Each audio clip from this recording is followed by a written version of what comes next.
What is objectives of TCMP? There are several objectives of TCMP or Therapeutic Community Modality Programs. Number one is rehabilitation. Help individual develop skills and attitude necessary for socialized living and rehabilitation.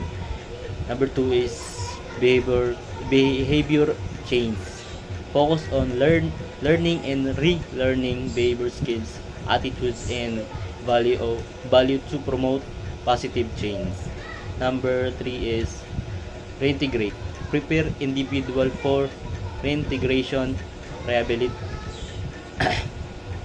reintegration into the community was reformed, rehabilitated, productive, drug-free, and law-abiding citizen. Number four is personal growth. Foster personal growth, self-awareness, and responsibility through a supportive community environment. Number five is social responsibility. Encourage individuals to take responsibility for their action and contribute to the well-being of their community.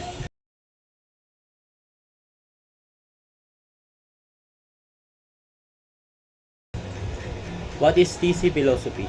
The therapeutic community philosophy is a treatment approach that emphasizes social learning, personal growth, and community involvement. There are key principles include: number one is community as method. The community is the primary agent of the change, provides support, guidance, and motivation. Number two is social learning. Individuals learn from each other, developing new skills, attitude, and behavior. Number three is personal responsibility. Participants take ownership of their actions, decision, and recovery. Number four is holistic approach. Address the whole person, including physical and emotional and social needs. Number five is self-help. Participants are encouraged to help themselves and others, fostering the sense of empower and community.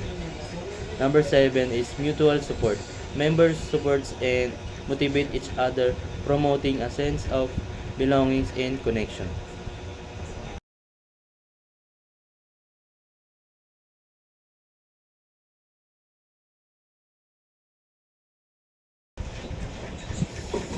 Silent future of therapeutic community included: number one is culture of inquiry, a safe and supportive environment where members and explore their thought, feelings, and behavior through reflection and feedback. Social learning. Members learn from each other through shared experience, feedbacks, and support. Community as therapy. The community itself is primary agent of change, providing supportive environment for personal growth and environment. All of these futures work together to create a supportive and therapeutic environment that promote personal growth, recovery, and rehabilitation. This is a example of therapeutic community rehabilitation. Makikita nyo po dito sa picture na merong nagsasalita, nag-open forum po. Kumbaga, sinasabi nila yung mga nangyari sa kanila, experience, nang hindi nahihiya po kasi pare-parehas naman po silang pinagdadaanan, pero magkakaiba lang po ng sitwasyon. Another example of therapeutic community rehabilitation program. Dito nakita nyo po sa picture na nananampalataya po sila sa Diyos. Sinusuko nila yung kanilang sarili sa mga nagawa nilang kasalanan at magbago para sa kanilang mga pamilya. Ginagawa nila ito para sa kanilang sarili, na magbago sila at hindi na sila gagawa ng kanilang mga kasalanan.